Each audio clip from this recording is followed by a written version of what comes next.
Assalamualaikum warahmatullahi wabarakatuh. Pada kali ini saya akan mempresentasikan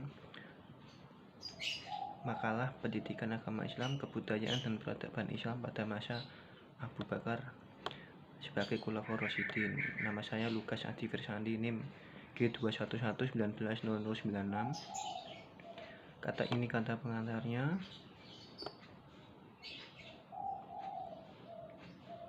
Ini daftar isinya, terdiri dari 3 bab. Bab 1 pendahuluan, bab 2 pembahasan, bab 3 penutup. Bab 1 pendahuluan antar belakang. Dalam rentan waktu penyebaran agama Islam pada masa Rasul menghadapi banyak kesulitan dalam menyiarkan agama Islam, baik secara diam-diam maupun terang-terangan. Oleh karena itu, dalam makalah ini sedikit banyak akan menggali nilai-nilai pendidikan agama Islam pada masa Khulafaur Rasyidin, khususnya pada masa Abu Bakar As-Siddiq. Ini rumusan masalahnya. Pengertian Khulafaur Rasyidin, biografi Abu Bakar, proses pengangkatan dan masa pemerintahan Abu Bakar, kemajuan pada masa Abu Bakar. Tujuannya untuk mengetahui sejarah peradaban Islam pada masa Abu Bakar, mengetahui kisah dari Abu Bakar sebagai khalifah, dan memberikan pengetahuan dan wawasan. Bab 2 pembahasan. Khulafaur Rasyidin berasal dari kata khulafa yang berarti pengganti dan rasyid yang berarti mendapat petunjuk. Secara bahasa berarti Khulafaur Rasyidin orang yang ditunjuk sebagai pengganti, pemimpin dan penguasa yang selalu mendapat petunjuk dari Allah. Biografi Abu Bakar. Nama lengkap Abu Bakar As-Siddiq adalah Abdullah bin Utsman bin Amir bin Ka'ab At-Taimi Al-Quraisy. Sebelum masuk Islam ia bernama Abdul Ka'bah. Lalu Rasul menamainya dengan nama Abdullah dan sering dipanggil dengan sebutan Abu Bakar. Abu Bakar digelari As-Siddiq karena ia membenarkan peristiwa Isra. Nabi pernah mengatakan, sesungguhnya tidak ada seorang di antara manusia yang sanggup berkorban dengan diri dan hartanya karena aku selain dari Abu Bakar bin Abi Quhafah.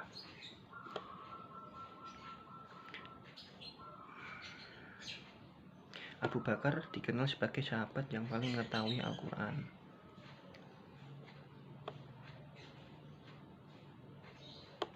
Abu Bakar juga sahabat yang paling menguasai tafsir Al-Quran dan memahami hikmah-hikmah yang terkandung di dalamnya. Proses pengangkatan dan masa pemerintahan. Proses pengangkatan. Setelah Rasulullah wafat, kaum muslimin dihadapkan suatu masalah karena sebelum Nabi meninggal tidak meninggalkan pesan dan siapa yang akan menggantikan sebagai pemimpin umat. Di tengah kekosongan pemimpin tersebut, golongan sahabat Ansor dan Muhajirin menggelar pertemuan untuk membahas siapa yang akan dipilih. Abu Bakar mengusulkan agar memilih satu di antara Umar bin Khattab dan Abu Ubaidah. Namun keduanya menolak. Umar bin Khattab mengayunkan tangannya ke Abu Bakar yang segera diikuti oleh Abu Ubaidah dan akhirnya diikuti oleh kaum Ansor dan membayat Abu Bakar sebagai khalifah. Masa pemerintahan. Kepergian Rasulullah meninggalkan pekerjaan rumah yang berat. Ketika Nabi Muhammad SAW wafat, Islam telah menyebar ke seantero Arab. Secara umum, kebijakan internal Abu Bakar tidak jauh berbeda dari kebijakan Nabi Muhammad. Di antaranya sebagai berikut, ia menetapkan bahwa gaji untuk khalifah diambil dari Baitul Mal, menetapkan jalan musyawarah sebagai pemutus perkara. Abu Bakar menurut Dewan Syariah sebagai lembaga peradilan. Abu Bakar mengutus beberapa sahabat untuk menjadi wakil khalifah, seperti Kitab bin Asyid sebagai gubernur Makkah, Utsman bin Abi al-As sebagai gubernur Taif, dan yang lainnya. Sementara itu, terdapat masalah yang dihadapi oleh Abu Bakar, yaitu perang melawan kaum murtad. Untuk menghadapi pembangkang orang-orang murtad dan musuh Islam lainnya, Abu Bakar menyusun strategi mengharuskan semua penduduk Madinah lebih berdiam di masjid sampai benar-benar mempersiapkan dan mempertahankan diri jika sudah musuh menyerang. Mengatur para penjaga perbatasan untuk berada di posnya masing-masing. Setiap pos penjagaan ditanggung jawabi oleh para sahabat, termasuk Ali bin Abi Thalib. Lalu perang melawan Ummu Jamal dan perang Fajah. sekelompok besar mengikut Tulaih dari Bani Fatah berkumpul dan menemui Ummu Jamal pada hari perang Bajaka.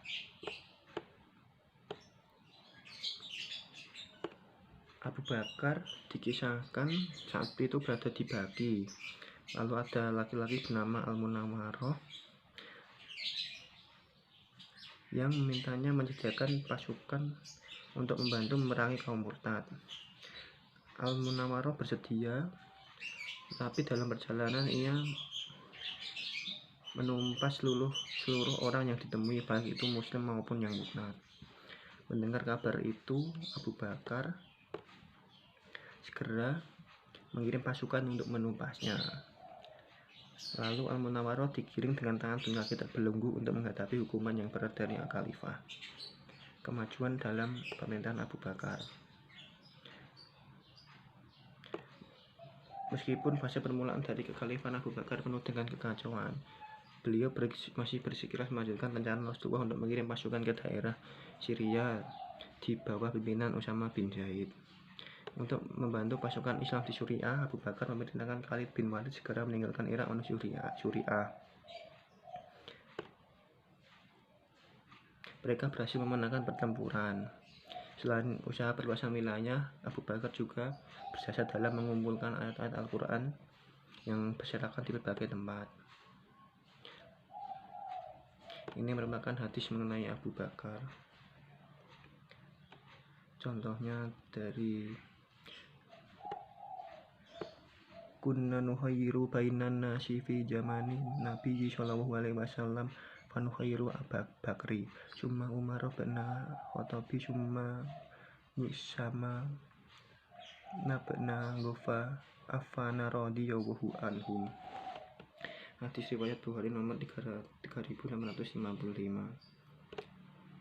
Juga diterangkan dalam Al-Quran, terdapat dalam Quran surat At-Taubah ayat 40, yaitu illa tansuruhu faqad nasarahu wa ida akhrajahu alladziina kafaru saniyah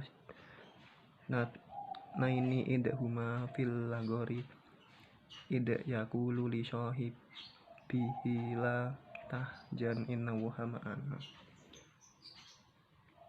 yaitu menerangkan bahwa Abu Bakar sangat dekat dan merupakan sahabat yang dicintai oleh Nabi Muhammad. Beliau Abu Bakar merupakan salah satu sahabat Nabi yang menjadi khalifah dan sangat berpengaruh dalam peradaban Islam. Bab 3 penutup. Simpulannya, Khulafaur Rasyidin secara bahasa adalah orang yang ditunjuk sebagai pengganti pemimpin dan penguasa yang selalu mendapat petunjuk dari Allah. Abu Bakar As-Siddiq merupakan sahabat yang paling mengetahui Al-Quran dan paling dicintai oleh Nabi Muhammad dan merupakan khalifah yang berpengaruh pada masa itu. Saran dalam makalah ini masih memiliki banyak kekurangan untuk dijadikan landasan ilmu. Maka dari itu kritik dan saran dari pembaca sangat kami butuhkan dalam mengembangkan makalah ini.